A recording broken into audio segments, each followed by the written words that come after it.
ce qui vient d'être dit, c'est clair que les marchés d'électricité et du gaz sont dans un niveau de financiarisation considérablement moins avancé que celui du pétrole. Je prendrai un peu en compte les éléments que proposait M. Harry, puisque j'ai pris sa place, sur le fait que ces marchés ont besoin encore de nouveaux acteurs, d'investissements. Donc ce n'est pas seulement une question d'opportunité d'investissement, c'est une nécessité d'investissement pour en accroître la liquidité et en faire de vrais marchés.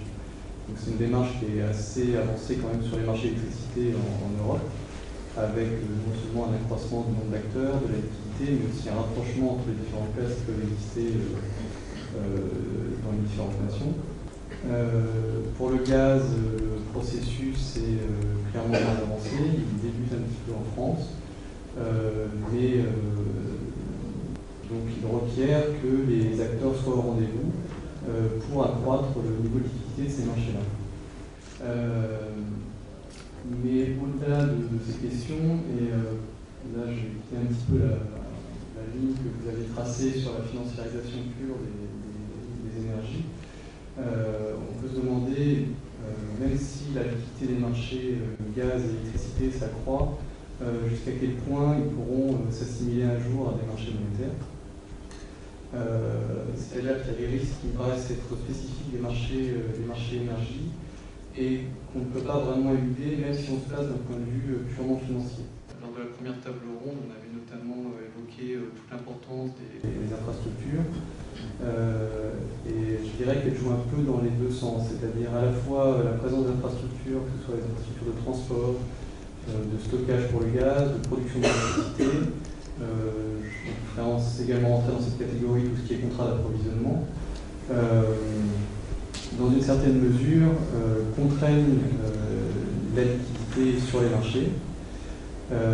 Et à contrario, la présence de ces actifs physiques offre aussi des outils. Alors, couverture, c'est peut-être un mot qui peut choquer dans le sens où je ne signe pas forcément ici la couverture dynamique, mais disons des outils de sécurisation de toutes les opérations financières qui peuvent avoir lieu sur ces marchés-là. Avec, je dirais, toutefois une certaine ambiguïté parce que on peut toujours assimiler les actifs physiques à des outils de couverture sur les marchés. On peut aussi, si jamais ces outils physiques sont pilotés par les indices de prix des marchés, se poser la question réciproque de savoir comment sécuriser leur production, leur gestion avec les instruments de marché. Donc je dirais que sur les marchés énergétiques, il y a quelque chose d'un peu spécifique qui brouille les cartes par rapport aux habitudes qu'on peut avoir si on est plus familier des marchés financiers, et que la question de savoir ce qui relève de l'actif, ce qui relève de la couverture, déjà c'est une question en soi, avant même de savoir si on va pouvoir techniquement mettre en œuvre telle ou telle stratégie. J'ai une petite question. Est-ce que vous ne pensez pas que ce développement des pays producteurs pourrait être la source d'un éveil de la financiarisation aussi de l'action sur le marché du gaz?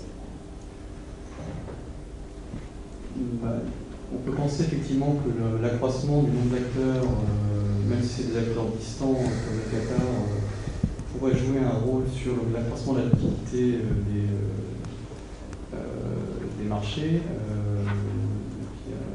Le marché du gaz naturel liquéfié en particulier qui est toujours en pleine expansion, qui pourrait être un élément supplémentaire dans ce sens-là.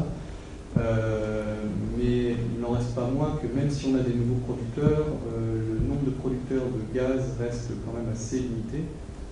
C'est pas, ce risque assez spécifique du marché du gaz, ce risque sur les géopolitiques, paraît de toute façon difficilement contournable.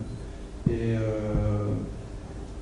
on n'est jamais à l'abri, je pense, d'une crise, d'une mini-crise systémique sur ces marchés-là, même si localement, entre deux de ces crises, le nombre d'acteurs augmentant, on peut penser à une augmentation automatique de la liquidité et un contrôle de la volatilité des prix associés.